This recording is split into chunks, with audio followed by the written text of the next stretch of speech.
Sa panahon ngayon, ang hirap makipagsabayan, no? Parang lahat ng tao may kanya-kanya ng plano sa buhay. Samantalang ako, eto, hindi ko pa rin alam kung ano talaga yung gusto ko. Ako lang ba o pati kayo rin? Pero kailangan ba talaga na may plano na pagdating sa buhay? Dapat ba alam ko na rin yung mga gusto ko? Will it make me feel ready and assured ba? The answer is no. Always remember that you are a work in progress and that this is your self-reminder that you are still young and it's okay if you don't have your whole life figured out. Again, hindi naman to karera sa kung sino ang mauuna at sa kung sino ang mas successful. Work at your own pace. Don't stress. Trust the process. Everything will work out. So, breathe. The hit story about a woman with dreams, so picture perfect at 13 and ebony queen. Beneath the surface, it was more than just a crooked smile. Nobody knew about a secret, so it took a while. I could see a tear fall. It's a story time. Naalala ko lang last month, pauwi ako ng bahay from work. I was overthinking about a lot of things. No. Scratch that. Actually, I was overthinking about everything. Gaya nyo, mahina rin ang loob ko. Hindi ako kasing tapang ng inaakala nyo. I called my mom and umiyak ako ng umiyak. I told her, I'm sorry kung ganito lang ako. I'm sorry kung hindi ko pa nabibigay yung buhay na deserve nyo. Di ko ata kaya. And then she replied, bakit? Ano ba sa tingin mo yung gusto namin? Bahay? Sasakyan? Magarang buhay? No. We just want to see you happy. Because seeing you happy makes us feel na nagtagumpay kami sa buhay. And I felt that. Naisip ko lang, trend bang magloko ngayon? Kasi parang inaaraw-araw na ng ibang lalaki. Dagdag pogi points ba kapag papalit-palit ng babae? Oops, sorry ah. Hindi ko lang kasi maintindihan. Kasi ayan no, kasama mo na yung babaeng paulit-ulit kang pinapatawad at minamahal. Kahit paulit-ulit mo na lang din siyang sinasaktan. Sana mauntog ka na at ma-realize mong hindi mo na kailangan lumingon pa sa iba. Kasi yung hinahanap mo, ayan lang oh, sa tabi mo. Baka kasi pag dumating yung araw na ready ka nang seryosohin siya, naisip mong siya na talaga yung pipiliin mo, baka siya naman yung hindi ready at ma-realize niya kung ano talaga yung deserve niya. Tandaan mo, mahal ka niyan. Pero tao lang din siya, napapagod. Nasan mo na ba maging second option? Second best? Lagi na lang reserva? Or worst, never naging part ng pagpipilian? Ang hirap no? Kasi gusto mo ibigay yung best mo at lahat ng pagmamahal na meron ka. Pero di pwede kasi iba talaga yung gusto niya. Yung tipong pwede kang sumabog dahil sa laki at dami ng pagmamahal na meron ka. Pero alam mo, kahit hindi ako ang gusto mo, hindi ako ang kasama mo, at hindi ako ang pinili mo, pinagdadasal ko pa rin na piliin ka ng taong pinili mo hanggang dulo. Because you know what? True love is letting the person you love be happy even if you are not part of that happiness. Dalas, ang dami-dami nating gustong gawin pero di naman natin magawa-gawa. Mga bagay na gustong subukan. Mga taong gustong kausapin. Alam niyo ba kung bakit? Kasi natatakot tayo. Pinapangunahan tayo ng takot na baka di natin kaya. Na baka nakakahiya kapag nalaman ng iba. Masyado kasi tayong conscious sa kung anong sasabihin ng ibang tao.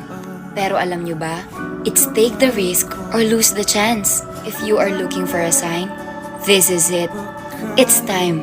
Buy that thing. Wear those clothes. Go to your dream destinations. Meet new people. And have fun. Maikli lang ang buhay. Kaya sulitin na natin yung bawat minuto. Don't let other people's opinion become your reality. It's story time. Madalas nagtataka ako kung bakit bigla ko nalang nalalaman na may mga taong nagagalit na pala sa akin kahit hindi ko naman kilala.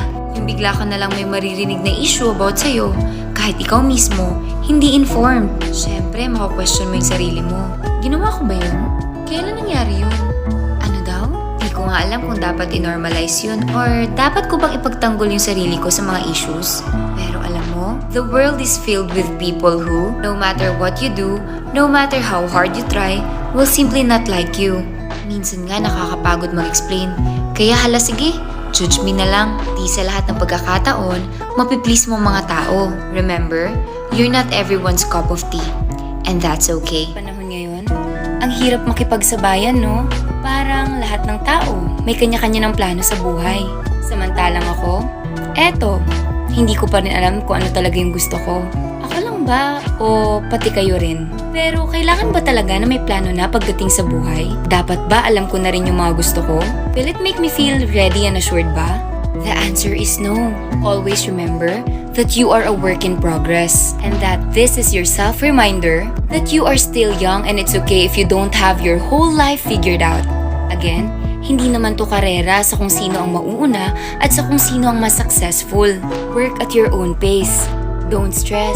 Trust the process. Everything will work out. So, breathe. Tara, kwentuhan tayo. Nasa point din ba kayo ng life nyo kung saan feeling nyo wala na kayong patutunguhan? Yung feeling mo sobrang behind mo sa mga kasabayan mo. Kasi sila, ang dami na nilang naa-achieve. Yung iba sa kanila, may mga anak na. Yung iba nga sa kanila, nagpapakasal na. Yung iba naman, may mga sarili ng bahay at kotse. Tapos ako, eto, buhay lang, pero masaya. Sabi nila, trust the progress. Huwag na huwag kang madidistract sa iba. Not because nauna sila, ibig sabihin nun na pag-iiwanan ka na.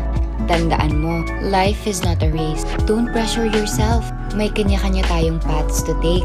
At kapag iniisip mo yung iba, mas mapapressure ka lang. Kaya focus on your timeline. Sure ako, you'll get there on time. Kaya mayan ko, nandyan pa rin yung sakit. Hindi mo alam kung anong gagawin, no? Kasi kahit anong iwas mo, andyan pa rin. Masakit pa rin talaga. Pero alam mo, huwag mo i-deny yung sakit na nararamdaman mo. Normal yan kasi nagmahal ka rin. Feel the pain until it hurts no more. Iiyak mo, ipagsigawan mo at aminin mo sa sarili mo, nasasaktan ka at hindi mo na kaya. Tapos, bangon ulit. Gayahin mo si Ariana Grande at sabay sabing, "Thank you next." Dahil hindi mo makikita ang tamang tao magmamahal sa'yo kung patuloy mo pa rin ikukulo ang sarili mo sa mga salitang baka masaktan lang. Ba si Mr. Right? Ikaw na ba love of my life? Ikaw na ba ang icing sa ibabaw ng cupcake ko? Ay, ang sarap siguro pag nahanap mo na si the one for you, no? Yung araw-araw kang gigising ng masaya, knowing na may taong mahal na mahal ka. Tingnan mo nga si Kim, may Sian, si Catherine, may Daniel, at si Liza naman, may Enrique. Tapos ako, eto, maganda lang. Charot! Ang taas-taas daw kasi ng standards ko. Ang dami-daming dapat ganito, dapat ganyan. Basta perfect. Dapat, tamang tao siya for me. For the past years, yan yung mindset ko. Pero ito yung na-realize ko. When you stop trying to be the right person and start becoming the right person, the right one will eventually find his way to you. Kaya wag pa na ihanap ng the right one. Dapat ikaw din the right one. Bigla lang sumagi sa isip ko. Looking back, grabe, sobrang dami ko na palang napagdaanan. From, paano ko kaya ipapasa yung exams ko? Nag-break na kami ng boyfriend ko. Di ako natanggap sa trabahong in-applyan ko. To, wala na akong pera. Matatanong mo na lang, kaya pa ba? Siyempre naman, 2021 na. And look at you, still breathing and thriving. Nakaka-proud nga kasi sa lahat ng pinagdaanan mo, heto ka, lumalaban at kumakapit pa rin. Kaya mo yan. Pwedeng-pwede kang mapagod at pwede ka rin magpahinga. You can stop for a little while, but never give up. As long as you are moving forward, you are making progress no matter your speed. Tandaan mo, kung kinaya mo noon, mas kaya mo ngayon. Hi!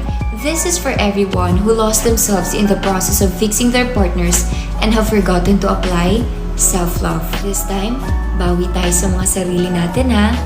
Oo, nagmahal tayo. Gusto natin, sana tumagal ang relasyon at maging better ang sitwasyon. Pero please, know that there are limits. Hindi sa lahat ng pagkakataon, kailangan lumaban at ipagpilitan. Lagi niyo itong tatandaan, ha? We are not rehabilitation centers for damaged individuals.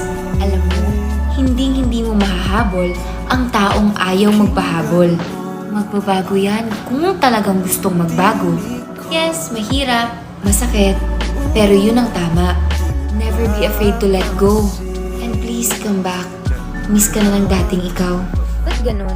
Kung saan tayo nasasaktan, kung saan tayo umiiyak, at kung saan tayo namumblema, doon tayo mas sumasaya. Tama sila, masarap ang bawal. Pero bakit? This is your daily reminder na normal lang naman sa atin yung mapagod at mawala ng gana. Yung mafe-feel natin na pasuko na tayo. Yung konti na lang gi-give up na tayo. Pero ito na lang isipin mo. Ikaw yan. And nothing should hinder and stop you from achieving all the things that you want. Nothing should stop you from progressing and from growing. And also from becoming the person you want to be. Alam nyo, nagsisimula pala ang tunay na laban. Marami pa kayong pagdadaanan. Pero please know na God won't give you something na hindi mo kaya. Plus if you feel like giving up, always remember na nandyan yung pamilya at mga kaibigan mo na patuloy na maniniwala sa'yo. Siyempre, wag mo rin kalimutan na idagdag si God at pati na rin ako. Huwag ka mag-alala. We believe in you. Fighting! Kaya mo yan. Yung minsan, napapaisip ako na baka kaya ako iniiwan at sinasaktan dahil ako talaga yung may mali. Ako talaga yung may kasalanan. Ako talaga yung may kulang. Or baka I'm just not enough. Naalala ko tuloy yung sinabi ni Liza Soberano. Pangit ba ako? Kapalit-palit ba ako? Pero alam nyo, na-realize ko na kahit ano pang gawin mo, sobra man, kulang man, or sakto lang, never kang magiging enough para sa kanya dahil hindi naman talaga ikaw yung hinahanap niya. Life is full of confusion, but it should never question your purpose. Tandaan mo, nagkamali ka lang, pero hindi ka maling tao. May nakita akong video dito sa TikTok. What if daw bumalik yung ex mo at sasabihing mahal na mahal ka niya at promise hindi ka na nasasaktan? Babalikan mo ba? Kung yung marupok na ako yung tatanungin mo, siguro, baka, pwede. Siyempre kahit papano, you still see the good in them. Mahal mo yun eh. Naging parte yun ng buhay mo. Pero, kung yung natauhan na ako na ang tatanungin nyo, no. Alam nyo, they became an ex for a reason. Sometimes you need to burn bridges to stop yourself from crossing them again. Kahit pa naging malaking parte siya ng buhay mo, please, choose to be at peace. Sabi nga nila, you can love someone and still choose to say goodbye.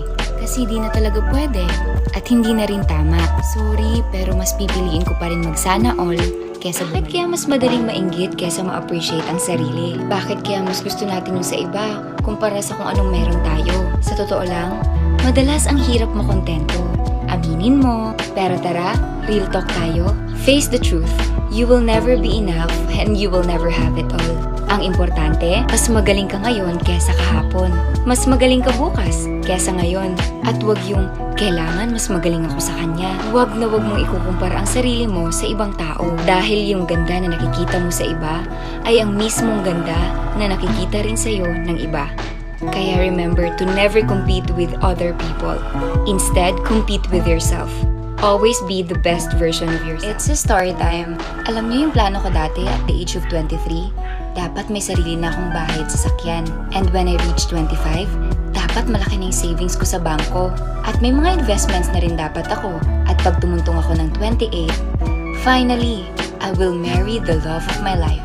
At pagdating ko naman ng 30, I'll have my own kids na. But now that I'm 25, ni isa sa lahat ng mga yun, wala pang natutupad. Am I lonely? No. Am I disappointed? No. Am I a failure?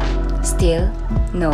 Tandaan mo, there is no deadline to finding your purpose and passion. It's lifelong. There is no overnight success. Walang biglaan. At my right time, para sa lahat. Don't give up on your dreams just because it did not happen the way you want it to be. Just because you're taking a different road doesn't mean you are lost. You are not early. You are not late. You're on time. Oo, ikaw. Ikaw na nanonood ngayon. Ikaw yung kausap ko. Alam mo, sayang ka. Kasi ang ganda mo. Ang bait mo. Nasa iyo na ang lahat. Pero bakit ganun? Nagpapakatanga ka sa isang tao na hindi naman makita yung worth mo. Sayang ka. Kasi alam mo, pwede ka pang makahanap ng so much better. Yung makikita yung worth mo at marirealize kung gaano ka ka-amazing na tao. Kaya kung pinaparamdam niya na hindi ka na sapat at hindi ka tama para sa kanya, girl, maghanap ka ng iba. Marami pa dyan. Find a man who want you to be his woman and not the other woman. Yan o. Ang ganda-ganda mo. Huwag mo yan sayangin. Pumunta ka dun sa taong deserve mo. Alam ko na yung toxic trait ko. Yun yung pag-importante yung tao sa akin. Nag-o-overthink ako. Alam niyo yung feeling na kahit super okay naman kami, Feeling ko hindi. Ang daling sabihin na, huwag ka mag-overthink, nasa isip mo lang yan. Baka guni-guni mo lang yun. Hello? Pero sa tingin nyo ba kami mga overthinkers, ginusto lang naming mag-overthink? Bigla na lang kasi siyang dumadating ng kusa. Nakakapagod din kaya yung kahit pilitin mong iwasan, di kaya. Nakakapagod mag-overthink, para kang nilalaman ng sarili mong isip.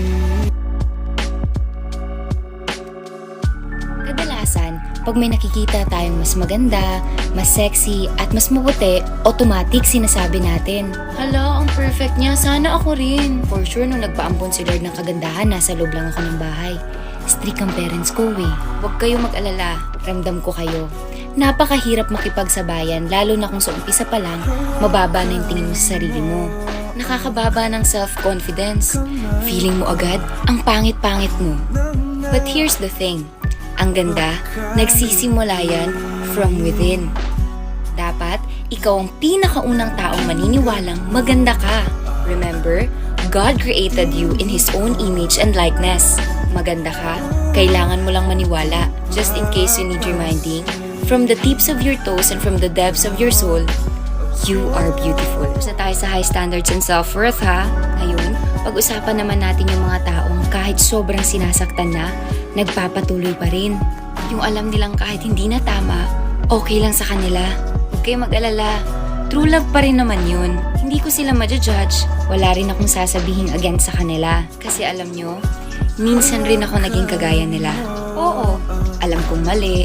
Alam kong di dapat. Alam kong dapat iniisip ko rin yung sarili ko. Pero anong magagawa ko? Mahal ko eh. And that time, it made me so happy. Alam niyo ba kung ano ako ngayon? Resulta din yun ng sobra-sobrang pagmamahal ko dati. Kaya nga marami nagtatanong sa akin ngayon kung ano din masasabi ko sa mga gaya nila. Eto lang yun. Alam mo, kung kaya mo pa, kapit lang. Do what makes you happy. Pero kung di na talaga, bumitiw ka na. This time, you deserve to be happy kahit wala sila. Don't let others make you forget that. Okay? Ito yung lagi kong naririnig ng mga linyahan ng mga lalaki. Yan kasi problema sa inyong mga babae, lahat na lang ino-overthink nyo. Kahit wala naman talagang problema, nagiging problema dahil lagi nyong nilalagyan ng issue. Wait, bakit? Mahirap ba magbigay ng assurance para matigil kami? Yun lang naman talaga yung kailangan namin assurance. Di nyo malalamangan ang mga instincts namin mga babae. Pag nafe-feel namin na there is something wrong, for sure, there is really something wrong. Gagawin nyo pa lang, may ebidensya na kami. Magsisinungaling ka pa lang, may sagot na kami. Kaya huwag kang magtatangka, kasi daig pa namin mga NBI. Random thought. Mag-1:30 na ng madaling araw at naisip ko lang, nakakatakot ulit sumubok na, nakakatakot ulit magmahal. Kasi sa dinabi-dabi ng pinagdaanan mo, sa dinabi-dabi ng pain na na-feel mo before, hindi mo na kasi alam kung may sigurado ka talaga. Hindi mo kasi alam kung meron pa sure sa mundo, parang feeling mo lahat laro na lang. Na kapag nagmahal ka, eventually iiwan ka lang din pala. Kaya hindi ako masisisi ng ibang tao kung bakit gusto kong tumandang dalaga. Kasi ilang beses na rin ako naloko, diba? Wala lang. Sarap kasing ice cream. Ngayon ko lang. The hit story about a woman with dreams, so picture perfect at 13, an ebony queen. Beneath the surface, it was more than just a crooked smile. Nobody knew about a secret, so it took a while. I could see a tear fall.